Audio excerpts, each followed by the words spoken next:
لیکن آج جو اس شمولیت کے حوالے سے سب سے بڑی خبر تھی وہ بڑی دلچسپ بھی تھی اور بڑا سرپرائز بھی تھی، اور وہ خبر تھی جناب اسد عمر صاحب کے بھائی پی ایم ایل این کے سینئر رہنما جو پہلے تھے سابق گورنر اور نواز شریف اور مریم نواز صاحبہ کے سابق ترجمان، جی ہاں محمد زبیر عمر، ان کے حوالے سے یہ خبر آج آئی ہے کہ ان کی باقاعدہ پی ٹی آئی میں شمولیت ہونے جا رہی ہے، اور یہ بتایا جا رہا ہے کہ اس سلسلے میں عمران خان صاحب سے مشاورت بھی کر لی گئی ہے اور انہوں نے رضامندی ظاہر کر دی، جس کے بعد یہ بھی مختلف صحافی خبریں رپورٹ کر رہے ہیں کہ باقاعدہ عارف علوی صاحب ان کی پی ٹی آئی میں شمولیت کے حوالے سے اناؤنسمنٹ بھی کریں گے۔ تو یہ جو خبر ہے کافی دلچسپ ہے مختلف حوالوں سے، کیونکہ ایک تو یہ کہ یہ وہ ٹائم ہے کہ جہاں پر کوئی بہت بڑی شخصیات S H P T I میں شامل نہیں ہو رہی، تو یہ زبیر عمر صاحب جو ہیں انہوں نے بہت دیر پہلے اپنی خواہش کا اظہار کیا تھا جب انہوں نے پی ایم ایل این چھوڑی تھی کہ جناب وہ پی ٹی آئی میں اب شامل ہونا چاہتے ہیں، اور وہ کافی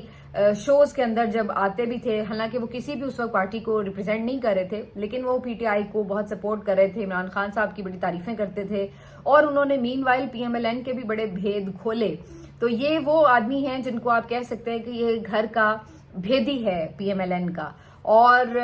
خاص طور پر جو ان کا بہت زیادہ ذکر رہا اس کی وجہ یہ تھی کہ جو زبیر عمر صاحب ہیں یہ وہ شخصیت ہیں جو کہ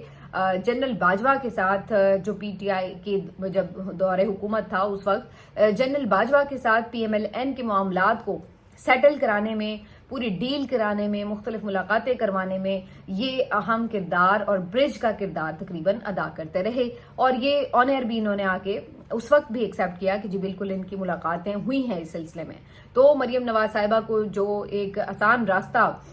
انہوں نے اپنایا تھا، اس آسان راستے پر چلنے کے لیے جو برج تھا وہ زبیر عمر صاحب جو تھے وہ بنے تھے اس دور میں۔ اب اسی وجہ سے زبیر عمر صاحب کے اوپر بہت سے حوالوں سے تنقید بھی ہوگی کہ ظاہر ہے وہ پہلے بہت زیادہ پی ٹی آئی کے خلاف رہے ہیں، اس لحاظ سے بھی تنقید ہوگی کہ یہ کیا بات ہوئی کہ اسد عمر جو ایک ان کے بھائی ہیں وہ اتنے سال پی ٹی آئی میں رہے اور مشکل وقت میں چھوڑ کے چلے گئے، تو اب ان کے بھائی کو کیوں ٹرسٹ کیا جائے؟ یہ اچھا ہے بھائی، ایک بھائی چلا گیا تو دوسرے کو رکھ لو، تو یعنی ان بھائیوں میں سے تو سب کے مزے ہی لگے رہیں۔ اور اس کے علاوہ یہ بھی تنقید ہوگی